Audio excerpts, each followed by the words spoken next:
out onto the track. It's first division of the 32 Red on the App Store handicap. Non-runner here, number 1, leaving a field of 13.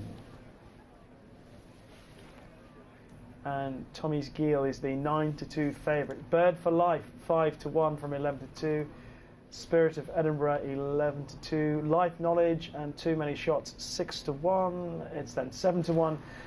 Famous Dynasty, Pack It In 16-1, along with Gunnar Moyne and Cloud9. Bigger prices the rest. Tommy's Giel, obviously Kempton's a track that he has excelled at, or she has, sorry, excelled at in comparatively. Coming back down in trip, are you happy with that? I'm very happy with that. Has been running over 2 miles the last 3 times. All of her wins, though, have been over 10 and 11. Going over 12 today, but I think stepping back down from 2 will be good. Was beaten only by Master Burbage, Neil Mulholland's horse, last time Master Burbage ran and won at Fontwell earlier this afternoon. So in a weird way, the form's been franked. And the nice thing is, she's dropping down a lot she's dropping down a bit in grade. She hasn't run back at this level since 2015, so if that can bring about any sort of encouragement, it should do well. The only thing we can say is she hasn't done it since, but hopefully Nicola Curry remembers to weigh in this time if she hits the board, because 3 starts ago finished 4th and maybe didn't realise she did, or just forgot, or it was the last race of the day. It's cold, you guys just want to get in the car and go, but that's Nicola Curry going on the list as well. Yeah, there you go. Well, it's up and down. You know, you're only as good as your last Christmas cards for me and you this year. Apart from Cheryl, who will be sending at least you. I'll get one. Martin. You just behind Tommy's Giel is Bird for Life, just going out of shot now. From Mark Usher's stable, who you mentioned, a horse who is a course and distance winner, Martin, but last run at Chelmsford was disappointing, to say the least. Again, yes, this Bird for Life has the form to win a race like this. She definitely has the form, albeit it's not sparkling form. And her only poor run was at Chelmsford, like we said in the previous race, where Strategic Heights bounced back from a poor run at Chelmsford and won at Kempton. Good point. So form around Kempton does stack up. She's got the form to win the race. She's got a good draw. The only problem with this race, it's a 1.5 miles. There's not one front runner in the race. This could be tactically messy. It's what, Ryan Tate, he might have the best horse, he's in stall 1. If he doesn't make the running, he might get trapped on the rail, he could have a bad run round. If they walk round, it's going to be messy. So it could end up being whichever horse gets the clearest run round. Yeah, I mean, I totally agree with you. I was looking through. The only thing I could even remotely say that might be in the front half of the field might be Too Many Shots, the John Best horse, who's getting first-time blinkers today. I always like that horse always like that angle with a horse who's shown a bit of pace. Gets Davison de Barros, who's a Scandinavian-based jockey who rides a lot for John Best out in San Moritz. Rides some of his horses. He rode Ferrari at Lingfield, and obviously out there you do want to go forward because that kickback will entice. So you don't want to take the kickback. So maybe jockey who's used to going forward on a horse who's blinkered for the first time. Form not terrible, but if you can get an easy lead here, there aren't any world beaters, obviously, it's not to 55. You might just be able to steal this in cheeky fashion. Interesting angle. That's if he employs those tactics. Exactly. But it would be sensible. But with blinkers on first time out, I don't see the point in putting blinkers on a horse and then saying hold it up. Agreed. You put them on to be positive, and why not be positive? But a race of this nature is there for the taking for somebody who's brave enough to kick out, go to the front and control it. Now, personally, I think Nicola Curry could do it from stall 3. She's got the right horse, it's fit, he's dropping back from 2 miles. If she was positive on this horse, it'd be good enough to win. Interesting runner, number 7, Spirit of Edinburgh, Birmingham Pals, had a wind up, so first run back since a wind up. Keeps the tongue tie on though, which whether that's good or bad, but as we never know if it works till after the fact. But she has run some decent races, but being a bit run some decent races, but being disappointing off the bridle. But I think he's addressed the wind issue, so it wouldn't be a shock if he was good enough to land this. But again, drawn wide in 12. Be interesting tactically to see what everybody does. But I know if I was riding number 2, Tommy's Girl, I'd be out. pressing forward and trying to steal the race from the front. So passing more good advice on once again. Let's see whether they listen to you, Martin. Full of good ideas. Life knowledge for Patrick Holmes. Paul Lemieux has been running over hurdles recently. Any encouragement returning back to the flat? Won last year doing the same thing, running over hurdles, and then switched back to the flat. Won first off over the extended 1.5 miles at Newcastle with Paul Lemieux on. So jockey, knows horse, has won on horse, has done this before, and it's run 3 starts ago at Newcastle, win third. Actually is not terrible in the context of this race, because to be honest, there's not a whole lot of recency of anything in here. I mean, I like the Spirit of Edinburgh, finished behind Bird for Life, should come on. Eiley Boy, who was second that day, has come on to win twice since, so, and the form that he's running through, those form lines are working out well. So Bird for Life, even though she hasn't really gone on and done what we might have expected her to, that race is working out. But I think her third last time at 2 starts ago at Kempton should suit. She seems to be a much better horse around Kempton than she is around anywhere else. If she hadn't have run at Chelmsford last time and she'd come off the back of the third at Kempton, she'd probably be favourite, wouldn't she? Good point.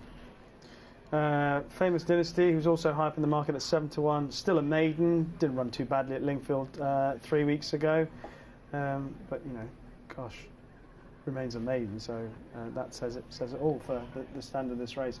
Okay, most of the field loaded up.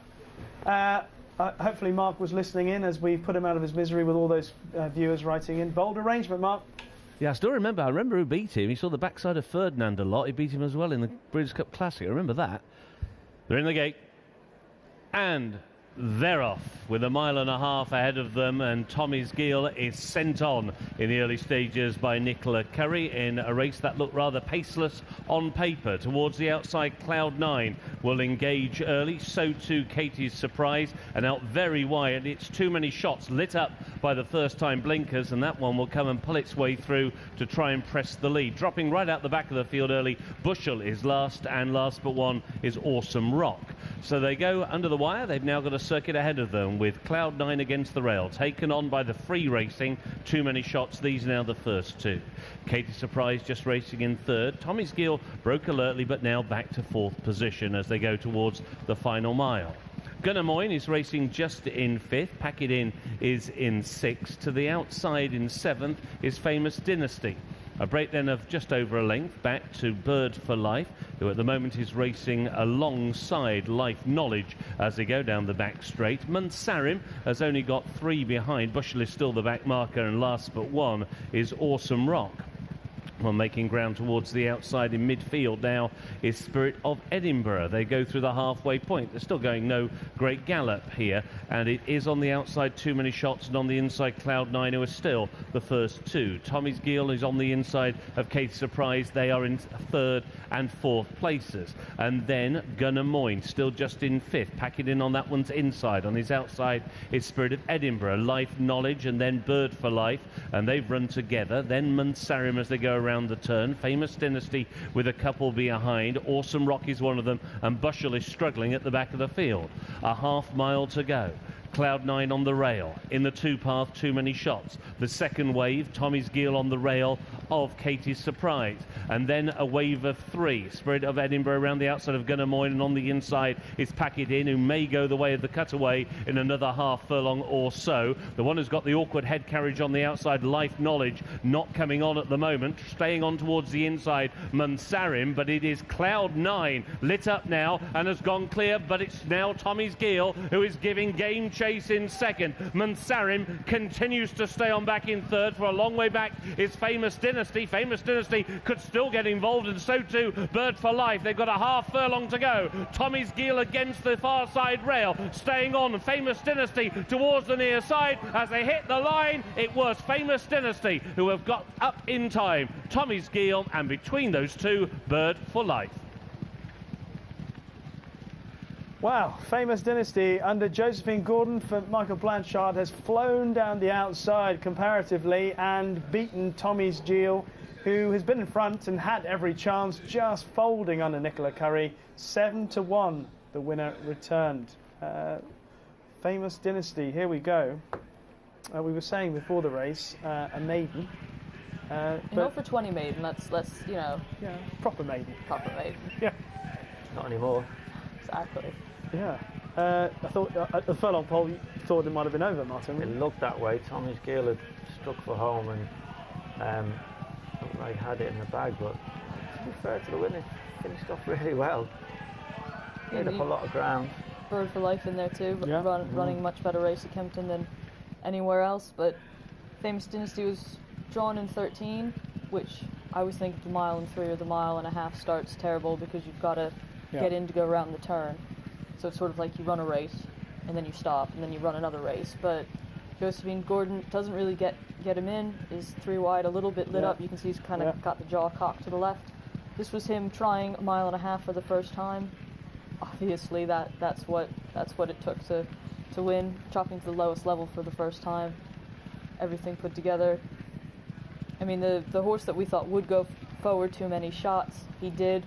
Unfortunately a bit free, and unfortunately Cloud 9 of Tony Carroll's, who was also had headgear on for the first time, took it to him, and the two of them might have just petered each other out earlier on. And Tommy's Gill was sitting a perfect trip in third, but I don't know, just probably did she just like wander a little? I mean, she was so well clear in such a lower level race. I mean, Bird for Life has got close to Tommy's Gill as well, but I guess Martin, you'd say this is one of those rides where Nicola Curry will come back in and say, I don't think I could have done anything more. Everything's gone as well as it could have done on the runner-up. Yeah, you just have to hold your hands up and say, well, something's... On the day she was beaten by a better horse, it looks. There was no pace on paper, and then it ended up the two horses blinkered first time were both lit up, and reluctantly too many shots kind of dragged his way to the front, and so the pace did increase when he turned into the back straight, and then it was a really even run gallop from there. Cloud 9 have done well actually to finish where he did. Yeah, considering he was coming off just running on Sunday behind a certain Sea Search at Southwell, so that race kind of fell apart if you weren't in front, as the guy on my right was, so it worked out. But I mean, she'll find a race, but she's another long-standing mate. I mean, most of this field is, and when we get to the next Div 2, actually most of them are long-standing maidens. Yes. But I mean, you don't normally see Tommy's Gill in a race at this level that somebody sprints clear with a furlong to go, and you're just going, oh, home and hose. And then you look at the wide outside, almost in like the parking lot on the chase course, and Josephine has got Famous Dynasty absolutely sluicing down. I mean, like we said, first time over 12 furlongs. Seems like that, took them 20 runs to get that, but now they've got a nice middle distance horse. Yeah, I think a lot of people, I'm not sure what price Tommy's Gill traded at in running, but I imagine very short at the furlong or furlong and a half out. But this is a not to 55 handicap. We're really betting in running at this level. I'm pretty certain, as Neil Channing was saying the other day on Luck on Sunday, people would bet on anything. It's probably where there were all the moves last week. There was no racing. Yes. All the Cheltenham moves. This would be an interesting race to go back and look at the sectional timings, because it does appear Nicola's gone for home. There might have been a harder pace in front for this level of horse, and the pace has folded. She found herself in front and kicked on, and then the one that's beaten and the horse that was third have come from way back. Good point, yeah. So the sectional timings will probably tell the story of this race. As a when you're a jockey, if you're riding, because Nicola was down on the inside, and the two other ones, Bird for Life and Famous Dynasty, came almost down the wide outside. Do you kind of get caught out sometimes if they do that? Because you're sort of having a half look that way, but you have to look well wide. Or can you hear them? Or you see them, they come into your line of vision, and as a jockey you need to be aware of what's around you all the time, and you see them coming, but your horse might not race with them because they're so far apart. But what helped the winner was when Josephine made her challenge,